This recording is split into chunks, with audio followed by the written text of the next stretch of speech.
한동훈 전 국민의힘 대표가 김문수 후보 지원 유세에 나섰습니다. 다만 김 후보와 동행하는 방식이 아닌 별도의 유세를 통해 측면 지원하는 방식을 택했습니다.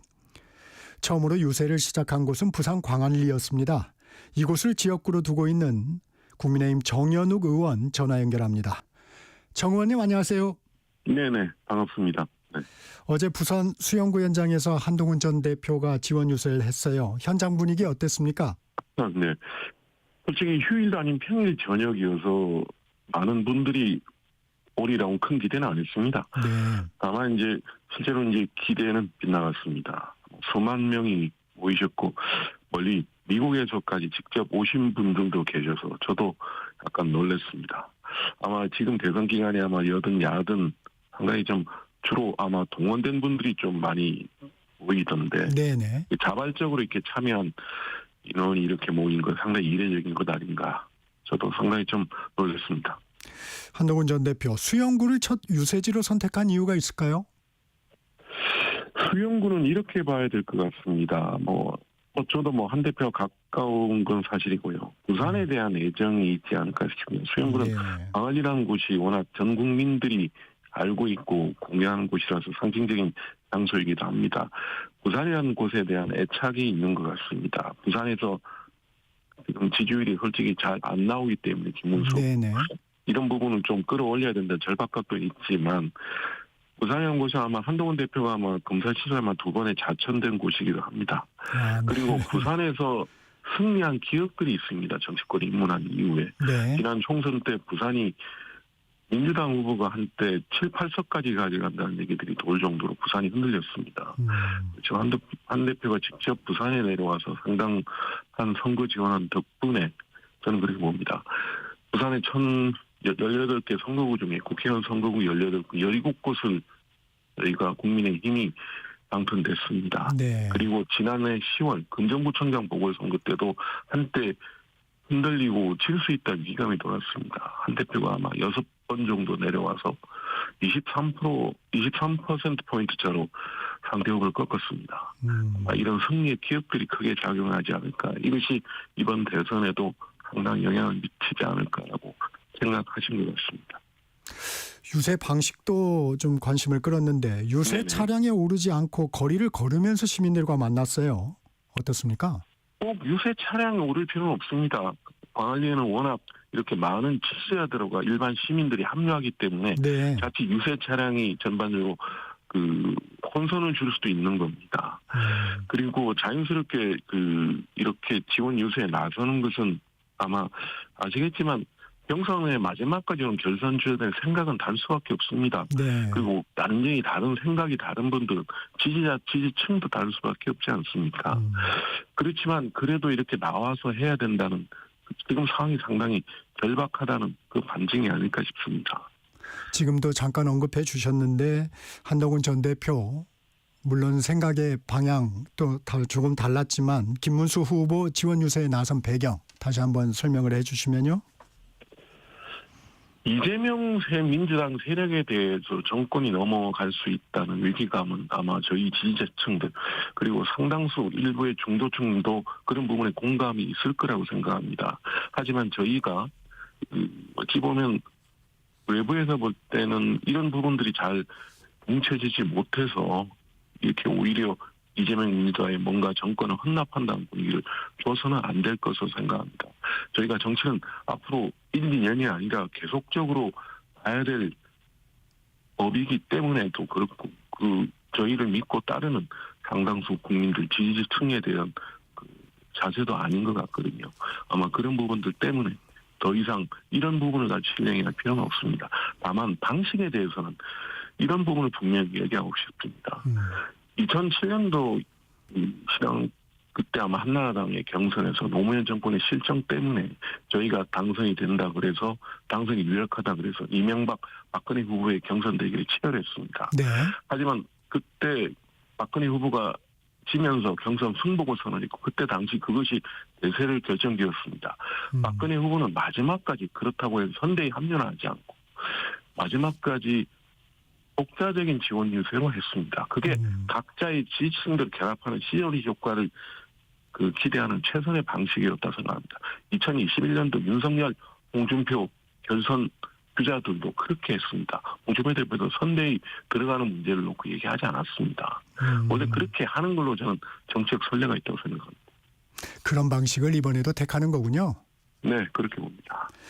대선 승리를 위해서 한동훈 전 대표 3가지 요구를 했습니다. 탄핵 네네. 반대에 대한 사과, 윤 전 네네. 후보와의 당의 절연, 그리고 자유통일당 등 극단 세력과의 선긋기. 김문수 후보 여전히 입장차가 있죠, 이 부분에? 아마 그런 부분들이 당내에서 여러 가지 좀 이렇게 얘기들이 나오는 것 같습니다. 아마 한동훈 대표가 얘기한 이런 원칙들은 뭔가에 뭐 내가 지원 유세를 가니 안 가니 한 조건이라기보다는 당이 새롭게 변화하고 쇄신해서 나가기 위한 최소한도의 요건이 아닌가 싶습니다. 네. 아마 김문수 캠프 내부에서도 극단 세력과의 손긋기 문제는 아마 조직의 규제를 하시는 분도 이런 우려를 제기하면서 캠프가 선을 발을 뗀 사실도 있지 않습니까? 아마 그렇다고 해도 이게 보수 성향의 유권자, 지지자들이 갖는 것은 이재명 민주당 세력의 정권이 넘어가서는 안 된다는 그 절박감이 더 크게 작용했을 겁니다. 그래서 이런 조금 생각이 다르고 해도 저희 입장에서는 적극적으로 이번 국민의힘 후보, 김문수 후보 지지를 어떻게든 유도해내야 된다는 그런 생각입니다. 구주와 자유통일당 대선 후보가 후보직을 사퇴하고 김문수 후보 지지를 선언했습니다. 이런 부분은 국민의힘의 플러스인가요? 마이너스인가요? 저는 뭐 자유통일당 후보의 사퇴는 어느 정도 기정사실화 됐던 걸로 봤고요. 그건 뭐 그게 저는 큰 어느 정도의 뭐 기대 효과가 있을지 모르겠지만 전반적으로 저희를 지지했던 지지층이나 중도 유권자들까지 돌리기에는 어느 정도 한계가 있지 않을까 저는 그렇게 생각합니다. 이 부산을 시작으로 이제 대구 서문시장, 청주 네. 육거리 시장, 원주 중앙시장 등을 방문할 것으로 알려졌습니다. 한동훈 전 대표. 네. 이 일정에 좀 담은 의미가 있을까요? 뭐 일부에서는 뭐 특정 어떤 의원들과의 친소 관계 이런 건 뭐 저도 뭐 개인적으로 한두 표와 가까운 거 뭐 부인할 수 없습니다. 다만 네네. 그런 식의 정치적 비약보다는 가장 상징적인 장소를 거의 선택했다는 생각이 들지 않을까 싶습니다. 부산에선 광안리가 나름 가장 많은 인파가 모이고 전국적 명소라는 측면이 있고요. 대구 서문시장은 누가 봐도 대구의 상징 아닙니까? 모든 민심의 전파 역할을 하고 있는 곳이고 청주 원주는 그동안 이제 김문수 후보가 자주 못 갔던 지역 중에 하나를 선택하지 않았나 싶습니다. 그래서 그런 부분들을 종합적으로 고려한 것이고 상대가 지금 김문수 후보가 가지 못하는 지역을 이게 같이 공략하면서 여지 효과를 내겠다는 전략적 판단에 따른 것 아닌가 싶습니다. 정 의원님도 지적해 주셨지만 최근 여론조사를 보면 TK, PK 지역의 국민의힘 지지율이 좀 흔들리고 있다는 분석이 나옵니다. 네네. 한동훈 전 대표의 측면 지원이 좀 효과를 발휘할 수 있을까요? 물론 뭐 모든 선거에도 예단은 쉽지 않을 겁니다. 네. 하지만 저는 조금 전에 얘기했지만 부산에서 지난해 여러 가지 승리의 기억이라는 부분도 있고요. 대구 경북이나 이런 지역에서도 나름대로 이제 여러 가지 이제 지적이나 비판도 있겠지만 기본적으로 대선의 어떤 형태로든 대선을 그냥 넘길 수 없다는 절박감이 있다고 봅니다. 나는 분명히 지금 현재 각종 여론조사 지표상엔 좋지는 않습니다. 영남권 좋지는 않지만 우리나라는 대통령 중심제 국가에서 여야 1대1 구도라는 건 가장 선명하게 드러나게 돼 있습니다. 대선이 갈수록 가까워질수록 그런 부분이 선명해지고 제3지대의 역할은 갈수록 줄어들게 돼 있습니다. 역대 선거의 철칙입니다. 그렇게 되면 지금 현재 보수 지지층의 지지 리더들이 뭉치기 시작하면 자연스럽게 그 1대1 구도가 선명해지면 지금 같은 여론조사 수치는 나중에 다시 좁혀지게 될 수밖에 없다고 봅니다. 저는 결국 그런 효과가 발휘될 거라고 봅니다. 일각에서는 한동훈 전 대표가 차기 당권을 노리는 행보를 하는 게 아니냐는 지적도 있습니다. 어떤 말씀 주시겠습니까?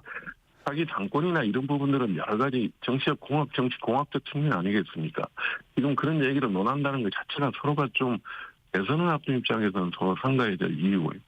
그리고 지금은 대선에 오로지 집중해야 되고 대선을 통해서 우리가 약간의 계엄이나 이번 탄핵 과정이나 최근에 대선 후보의 그 강제 변경 시도에 대해서 상당수 보수 유권자들이 실망을 하고 있습니다. 네. 그런 부분들의 마음을 되돌리는 게 우선이지 그런 정치공학적 계산이야 서로가 지금 아무리 해봤자 아마 지금 등 돌린 우리 유권자 지지자들을 더욱더 마음 아프게 하는 일이 아닌가 싶습니다. 대선이 이제 보름도 남지 않았습니다. 네, 그렇죠. 국민의힘 후보의 지지율 정체 반전의 계기는 어디서 찾을 수 있을까요?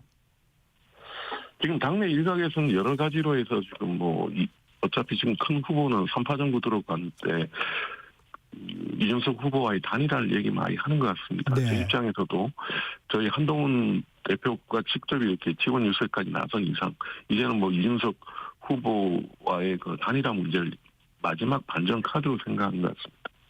하지만 저희가 이렇게 마치 읍소하듯이 애걸하듯이 단일화를 요구하고 단일화를 얘기하는 것은 과연 단일화에 대한 실질적 성과를 얻어낼지 저는 좀 그게 의문입니다. 저도 정치부 현장을 한 20년 넘게 지켜봤지만 네.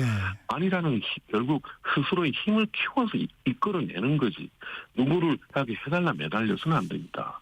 아마 그런 부분 때문에 단일화가 절실하다는 거 누구라도 인정할 겁니다. 하지만 이렇게 정치가 사전 조율 없이 물밑에서 여러 가지 정치적 의견 교환을 이뤄내는 게 정치입니다. 물론 이게 일반인 노출은 안 되겠지만 그런 사전 조율이 치밀하게 이루어지고 그 과정에서 우리 스스로가 힘을 키워야 합니다.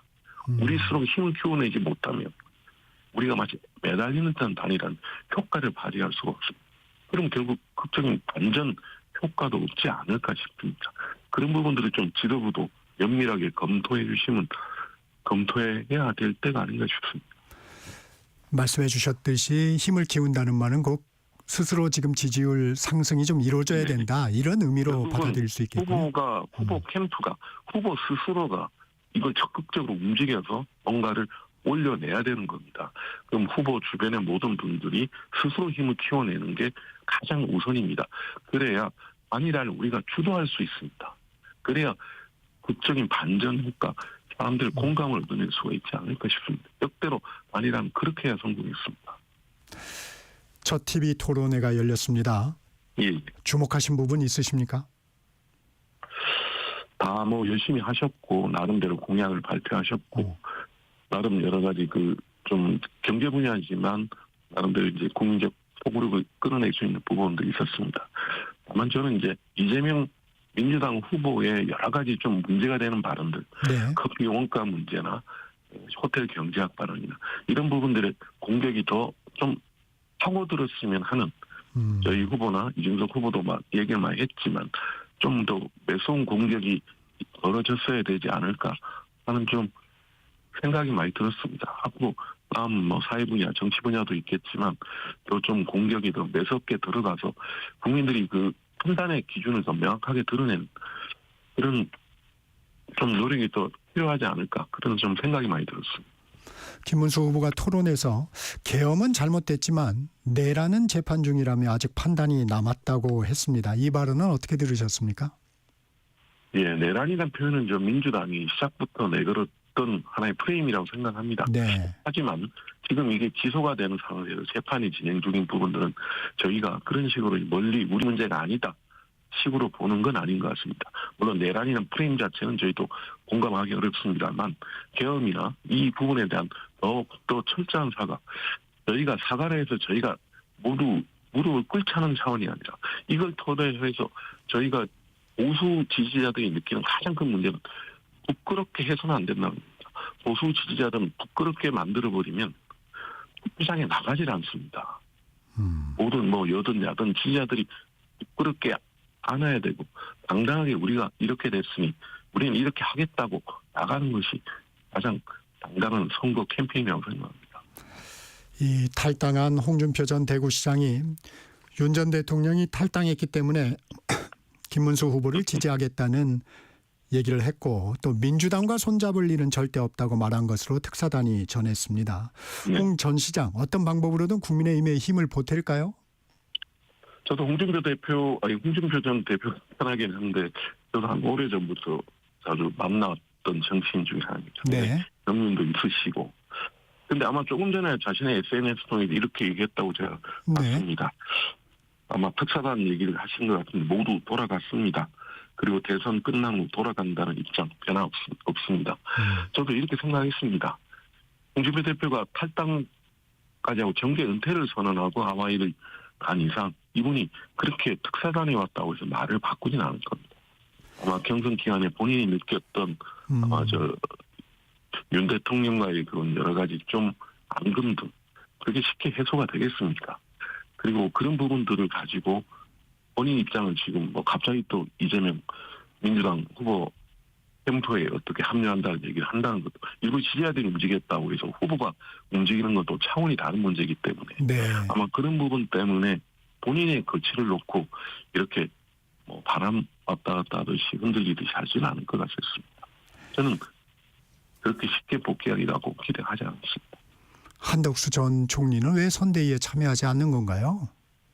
그건 언론에서 직접 총리에게 물어봐야 되는 거 아닙니까?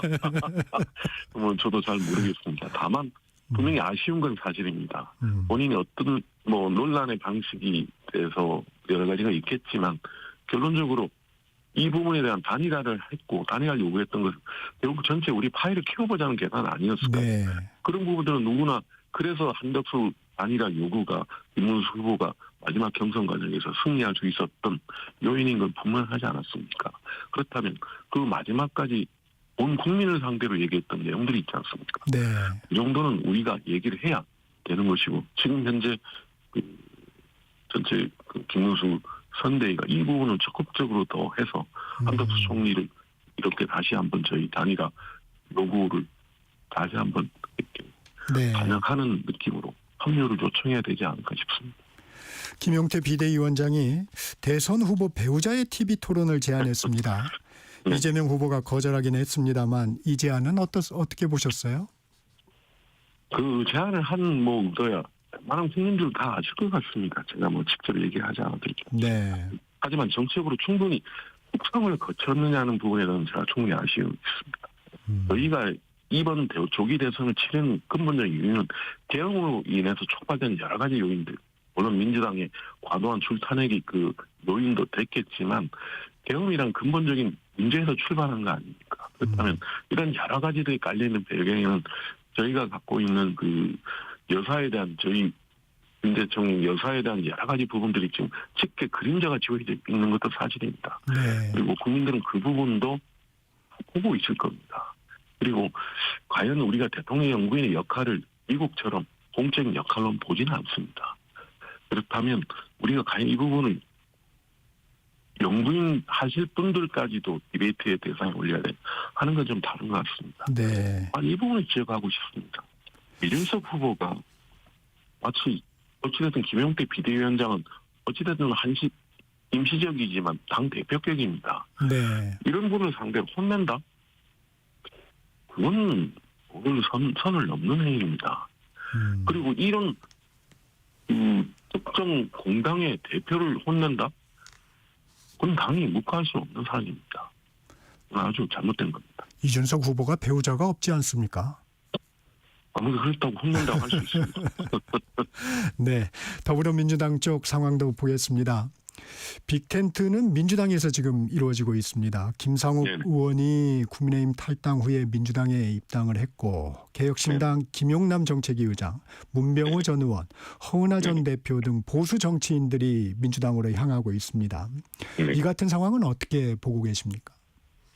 김상욱 의원 문제는 저희가 솔직히 안타깝습니다. 어느 정도 일련의 행동 과정에서 계엄에 반대한 보수 정치인으로서 나름 본인의 얘기도 있겠지만 저는 좀 이상했던 게 그 얘기를 하면서 단 한 번도 이재명 민주당에 대한 얘기는 없었습니다. 네. 그래서 저는 어느 정도 이렇게 갈 수도 있겠구나 하는 느낌을 받았습니다. 과연 여든 야든 좌든 우든 간에 서로의 문제점들 같이 공감할 수 있게 지적하고 극복해 나가는 게 진정한 보수 정치의 길이 아니었나 아쉬운 솔직히 있습니다. 네. 그렇지만 제가 철새가 움직이는 이런 식의 얘기까지 하고 싶지 않습니다. 개혁신당 부분은 어차피 제3지대 정당이 존립할 수 있는 근거가 솔직히 약합니다. 대통령 중지 국가에서. 네. 그런 부분에서 이렇게 이동 자체는 어느 정도 저도 예상은 했습니다. 하지만 선거철마다 이렇게 행정이 막히고 정치권의 이합 집산을 움직이는 국민들이 과연 이런 행동을 어떻게 보겠을까? 아마 국민들이 가장 싫어하는 정치권 용어가 처세 정치인입니다. 아마 그런 부분에 대한 지적은 피할 수 없을 겁니다. 마찬가지로 민주당도 아마 일부 언론 보도에 나왔지만 무조건 이렇게 끌어당기는 게 과연 자탕당이라는 또 비판을 명시 어려웠다는 언론 보도도 있는 것 같습니다. 아마 이게 대선 이후에 여러 가지 농공행상을 노리는 여러 가지 정치적 계산 함의도 있을 겁니다. 과연 다 될 수 있을까요? 네, 지난주에 윤 전 대통령을 옹호해왔던 장해찬 전 청년 네네. 최고위원이 복당했습니다. 부산 수영구 당원들이 규탄하는 기자회견을 열기도 했는데 네. 의원님께서도 좀 하실 이야기가 있을 것 같습니다. 좀 솔직히 할 수 있는 게 더 없습니다.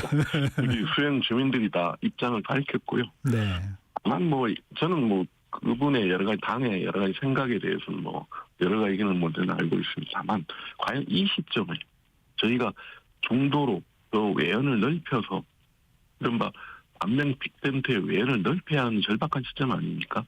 과연 이런 절박한 시점에 이런 결정이 나온 거에 대해서는 과연 적절했는지 국민들 저희 상당수의 지지자들이 어떻게 판단할지 묻고 싶습니다. 이 같은 맥락인데요. 윤 전 대통령의 변호인이었던 석동현 변호사는 선대위 직책을 사퇴했는데 김계리 네네. 변호사가 입당 신청을 해서 대기 상태라고 합니다. 국민의힘 어떻게 해야 합니까? 김계리 변호사 좀 개인적으로 호불호는 따질 필요는 없을 것 같습니다. 네, 하지만 이분은 어찌됐든 간에 윤어게이나 윤석열 신당을 만들어 보자고 네, 처음에 발의를 했던 분 아닙니까? 네. 그렇다면 정리해 지금 주시고요. 우리 자진 탈당이나 이런 부분들에 대한 효과가 지금 많이 실습되는 거 아닐까요? 네. 아니, 이 부분들이 자격 심사를 한다니까 좀 쉽게 통과되기 어렵지 않겠나 싶습니다. 네, 여기까지 듣겠습니다. 지금까지 정현우 국민의힘 의원이었습니다. 고맙습니다. 네, 감사합니다. 정책시사